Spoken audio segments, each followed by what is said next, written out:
درود پاک پڑھنے کے بے شمار فضائل و برکات ہیں۔ ہمارے آخری نبی صلی اللہ تعالی علیہ وسلم ارشاد فرماتے ہیں، اللہ پاک کی خاطر آپس میں محبت رکھنے والے جب آپس میں ملیں اور مصافحہ کریں، یعنی ہاتھ ملائیں اور نبی علیہ الصلوۃ والسلام پر درود بھیجیں، تو ان کے جدا ہونے سے پہلے ان دونوں کے اگلے پچھلے گناہ بخش دیے جاتے ہیں۔ کتنا آسان ہے سبحان اللہ برکتیں لوٹنا۔ اللہ کی رضا کے لیے پہلے محبت ہو اور کوئی غرض نہ ہو، مسلمان ہے میرا بھائی، اس کے بعد سلام کریں اور مصافحہ کریں، ہاتھ ملائیں، اور پھر نبی پاک علیہ الصلوۃ والسلام پر درود بھیجیں۔ فرمایا دونوں کے جدا ہونے سے پہلے اگلے پچھلے گناہ بخش دیے جائیں۔ اچھے سے دو باتیں سیکھنے کو مل رہی ہیں، ایک تو درود پاک کی فضیلت، دوسرا ہماری شریعت کو مطلوب کیا ہے، شریعت کیا چاہتی ہے، دین کیا چاہتا ہے کہ مسلمان آپس میں محبت سے رہیں، پیار سے رہیں، ایک دوسرے سے خیال رکھیں، ایک دوسرے کا لڑائی جھگڑا نہ کریں۔ مطلب میں کسی سے محبت سے مل رہا ہوں تو اس میں اللہ کی کون سی عبادت کر رہا ہوں، دیکھا جائے تو کون سی نماز پڑھی، تلاوت کی، ذکر کیا، تو بندے سے محبت سے مل رہا ہوں، پیار سے مل رہا ہوں، تو سبحان اللہ، اللہ گناہ معاف فرما دیتا ہے۔ کہتے ہیں نا مسکرانا بھی صدقہ ہے، تو مسکرانے سے میں رب کی کون سی عبادت کر رہا ہوں، لیکن میں مسکراتا ہوں تو سامنے والا بھی مسکراتا ہے، اس کو اچھا لگتا ہے۔ تو اگر اس کو غور سے دیکھیں نا تو شریعت یہ چاہتی ہے کہ مسلمان ایک دوسرے کے خیر خواہ بن کر پیار سے رہیں، لڑائی نہ کریں، جھگڑا نہ کریں۔ تو اس کا مطلب دنیا میں اگر کوئی سب سے زیادہ پیسفل ریلیجن ہے، سب سے زیادہ امن کا درس دینے والا کوئی مذہب ہے تو وہ ہمارا پیارا مذہب اسلام ہے۔ اور دوسرا نبی پاک علیہ الصلوۃ والسلام پر درود بھیجنا، یہ کمال کا وظیفہ ہے، یقین کرو سارے غم دور کر دیتا ہے۔ اب اعلیٰ حضرت امام اہل سنت کی بات کرنی ہو، علماء بیٹھے ہیں، مبلغین بیٹھے ہیں، بڑا مشکل ہے ان پر بات کرنا، کیونکہ اس قدر کوالٹیز ہیں، اتنے آپ کے فضائل ہیں، اور اتنی چیزوں میں آپ پر بات کی جا سکتی ہے کہ بندہ کہے بات شروع کدھر سے کروں اور ختم کدھر سے کروں۔ یعنی علم کی بات کریں تو اعلیٰ حضرت امام اہل سنت علم کا پہاڑ نظر آتے ہیں۔ آپ نے اتنے فتاوی لکھے اور ایسے فتاوی لکھے ہیں کہ آج بھی بڑے بڑے علماء حیران ہیں کہ اللہ نے ایک شخصیت کو علم دیا تو کتنا دیا۔ اچھا، اس پر بڑی ڈیبیٹ ہوئی کہ اعلیٰ حضرت کو کتنے علوم پر مہارت تھی۔ سیدی اعلیٰ حضرت وہ ہستی ہیں جو تھوڑا بہت کالج یونیورسٹی کو سمجھتے ہیں کہ شخصیات پر پی ایچ ڈی کی جاتی ہے۔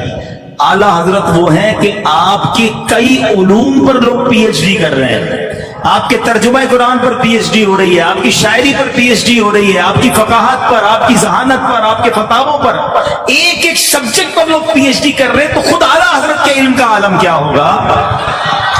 تو علماء نے کہا کہ سیدی اعلیٰ حضرت، پہلے ایک تحقیق آئی کہ جناب 56 علوم پر، دیکھیں جو ماسٹرز کرتے ہیں، جو اسٹوڈنٹس ہیں میری بات جلدی سمجھیں گے، کچھ لوگ ہیں جو سائنس میں ماسٹر کر لیتے ہیں، کچھ میتھس میں ماسٹر کر لیتے ہیں، تو نارملی ہم نے دیکھا ہے کہ ایک بندہ 2 یا 3 سبجیکٹ میں، وہ بھی بڑا کمال کا ہو تو وہ ماسٹرز کر سکتا ہے، ورنہ 2-3 سبجیکٹ بھی بڑی بات ہوتی ہے۔ اعلیٰ حضرت کے بارے میں آتا تھا کہ سیدی اعلیٰ حضرت کو 56 سے زیادہ علوم پر مہارت حاصل تھی۔ پھر اور تحقیق کی گئی تو بتایا گیا 100 سے زیادہ علوم پر آپ کو ایسی مہارت تھی کہ بڑے بڑے ماہرین حیران ہو جاتے تھے۔ اچھا، پھر علماء نے اور خوبصورت بات کہی کہ یہ ہمیں کیسے پتا چلا کہ 100 علوم تھے۔ مسئلہ یہ ہوا کہ اعلیٰ حضرت کو کتنے علوم پر مہارت حاصل ہے یہ ہم کو نہیں پتا، جس نے جس معاملے میں مسئلہ پوچھا اعلیٰ حضرت نے اس کا جواب عطا فرما دیا۔ تو 100 علوم پر سوال آئے، انہوں نے 100 علوم پر جواب دے دیے۔ میتھمیٹکس کا سوال آیا تو میتھمیٹکس کا جواب دیا، فقہ کا سوال آیا تو فقہ کا جواب دیا، حدیث کا سوال آیا تو حدیث کا جواب دیا، بلاغت کا سوال آیا بلاغت کا جواب دیا، انگریزی میں سوال آیا تو انگریزی میں جواب دیا، ہندی میں سوال آیا ہندی میں جواب دیا، فارسی میں سوال آیا فارسی میں جواب دیا، اردو میں سوال آیا اردو میں جواب دیا۔ اعلیٰ حضرت سے نظم کے ذریعے، اشعار کے ذریعے سوال پوچھے گئے، میرے رضا نے اشعار میں جواب عطا فرمایا۔ علماء کہتے ہیں جو پوچھا گیا اعلیٰ حضرت نے عطا فرمایا۔ ان کے پاس کتنا علم تھا وہ رب جانے، جو دینے والا یا اعلیٰ حضرت جانے کتنا علم ہے۔ علم کا سمندر ہے۔ جبھی تو شاعر کہتے ہیں نا، احمد رضا کا تازہ گلستان ہے آج بھی، خورشید علم ان کا درخشاں ہے آج بھی، سب ان سے جلنے والوں کے گل ہو گئے چراغ، احمد رضا کی شمع فروزاں ہے آج بھی، خدمت قرآن پاک کی وہ لاجواب کی، راضی رضا سے صاحب قرآن ہے آج بھی۔ اللہ اکبر۔ اب آپ کے علم پر بات تو علماء کریں، یہ مفتیان کرام کی شان ہے، ہم جیسے کم علموں کا کام نہیں۔ اب بات کرتے ہیں سیدی اعلیٰ حضرت کا ایک ایسا وصف کہ اعلیٰ حضرت کا تعارف کمپلیٹ نہیں ہو سکتا جب تک اعلیٰ حضرت کے عشق رسول پر بات نہ کی جائے۔ آپ کی ایسی پہچان بن گیا کہ آج بھی دنیا بھر میں جب اعلیٰ حضرت کے نام کا نعرہ لگایا جاتا ہے تو ایک لفظ کہا جاتا ہے اور بتاتا ہے وہ لفظ کہ یہ شخصیت کس قدر سچے عاشق رسول ہیں، اور وہ نعرہ کیا ہے؟ عشق و محبت، عشق و محبت، اعلیٰ حضرت، اعلیٰ حضرت، عشق و محبت، عشق و محبت، عشق و محبت، عشق و محبت۔ کیا بات ہے، 100 سال سے زیادہ وقت گزر گیا ہے مگر آج بھی آپ ہمیں سکھاتے ہیں کہ عشق رسول کرنا کیسے ہے۔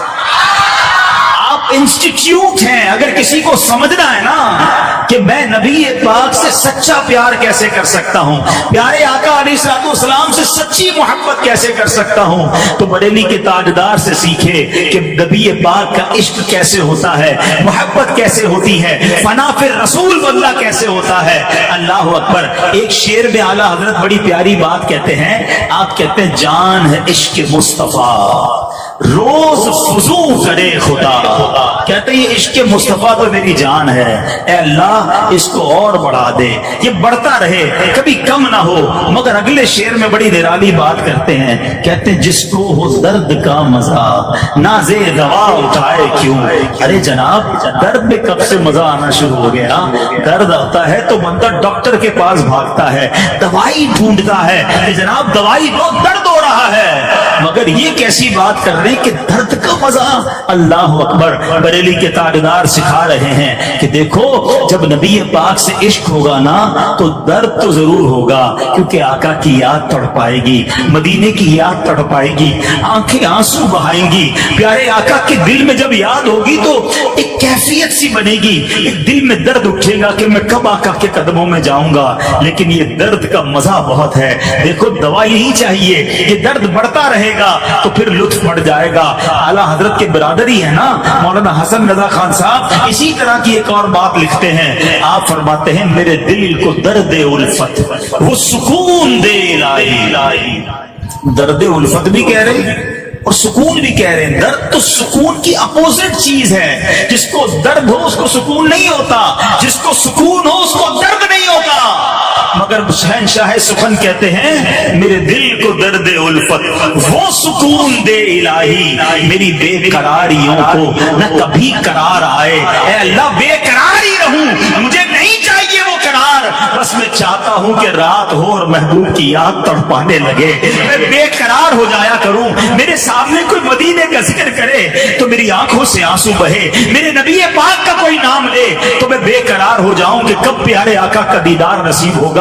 یہ وہ لیول ہے عشق رسول کا جو سیدی اعلیٰ حضرت کے در سے سیکھنے کو ملتا ہے۔ آئے ہائے کیسے قرآن و حدیث پہ نظر ہے سیدی اعلیٰ حضرت کی۔